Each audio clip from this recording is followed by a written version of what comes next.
Nahum 1. An oracle concerning Nineveh, the book of the vision of Nahum of Elkosh. The Lord is a jealous and avenging God. The Lord is avenging and wrathful. The Lord takes vengeance on his adversaries and keeps wrath for his enemies. The Lord is slow to anger and great in power, and the Lord will by no means clear the guilty. His way is in a whirlwind, a storm, in the clouds of the dust of his feet. He rebukes the sea and makes it dry. He dries up all the rivers. Bashan and Carmel wither. The bloom of Lebanon withers.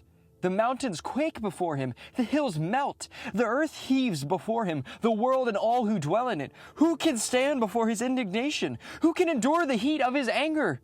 His wrath is poured out like fire, and the rocks are broken into pieces by him. The Lord is good, a stronghold in the day of trouble.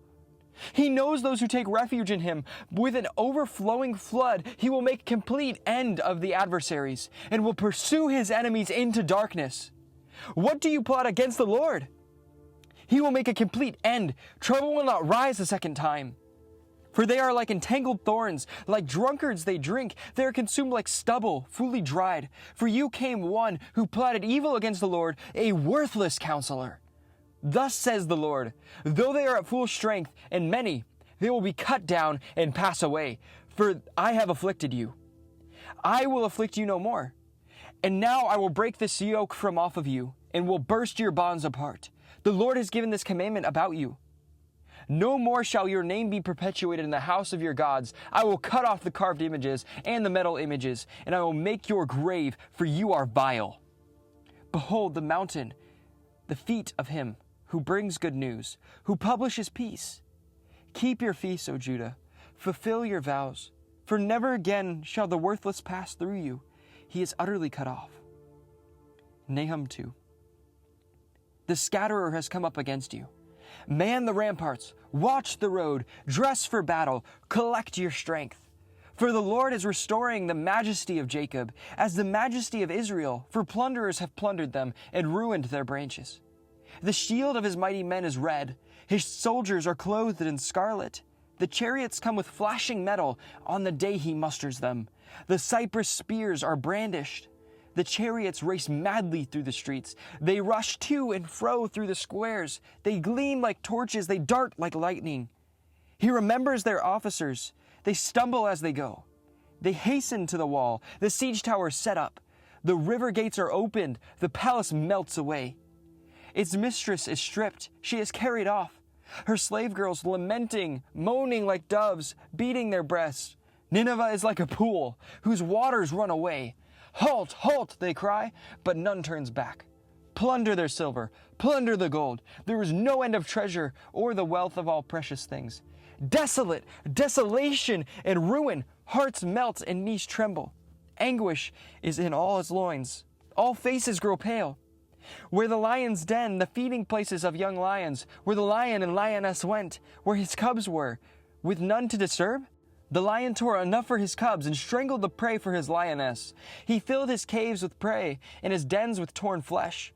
Behold, I am against you, declares the Lord of hosts, and I will burn your chariots in smoke, and the sword shall devour your young lions, and I will cut off your prey from the earth, and the voice of your messengers shall no longer be heard. Nahum 3. Woe to the bloody city, all full of lies and plunder, no end to the prey. The crack of the whip and the rumble of the wheel, galloping horse and bounding chariot, horsemen charging, flashing sword and glittering spear, hosts of slain, heaps of corpses, dead bodies without end. They stumble over the bodies, and all of their countless whorings of the prostitute, graceful and of deadly charms, who betrays the nations with her whorings and the people with her charms. Behold, I am against you, declares the Lord of hosts. I will lift up your skirts over your face, and I will make nations look at your nakedness and kingdoms at your shame. I will throw filth at you and treat you with contempt and make you a spectacle. And all who look at you will shrink from you and say, wasted is Nineveh. Who will grieve for her? Where shall I seek comforters for you? Are you better than Thebes that sat by the Nile, with the water around her, her rampart a sea, and water her wall? Cush was her strength, Egypt too, and that without limit. But the Libyans were her helpers. Yet she became an exile and she went into captivity. Her infants were dashed in pieces at the head of every street. For her honored men, lots were cast, and all of her great men were bound in chains. You also will be drunken. You will go into hiding. You will seek refuge from the enemy. All your fortresses are like fig trees, with first-ripe figs. If shaken, they fall into the mouth of the eater. Behold, your troops are women in your midst. The gates of your land are wide open to your enemies. Fire has devoured your bars. Draw water for the siege. Strengthen your forts. Go into clay. Tread the mortar. Take hold of the brick mold. There the fire will devour you. The sword will cut you off. It will devour you like the locust. Multiply yourselves like the locust. Multiply like the grasshoppers. You increase your merchants more than the stars of heaven. The locust spread its wings and fly away. Your princes are like grasshoppers, your scribes like the clouds of locusts, settling on the fences in a day of cold. When the sun rises, they fly away. No one knows where they are. Your shepherds are asleep, O king of Assyria. Your nobles aslumber. Your people are scattered on the mountains with none to gather them. There is no easing your hurt. Your wound is grievous. All who hear the news about you clap their hands over you.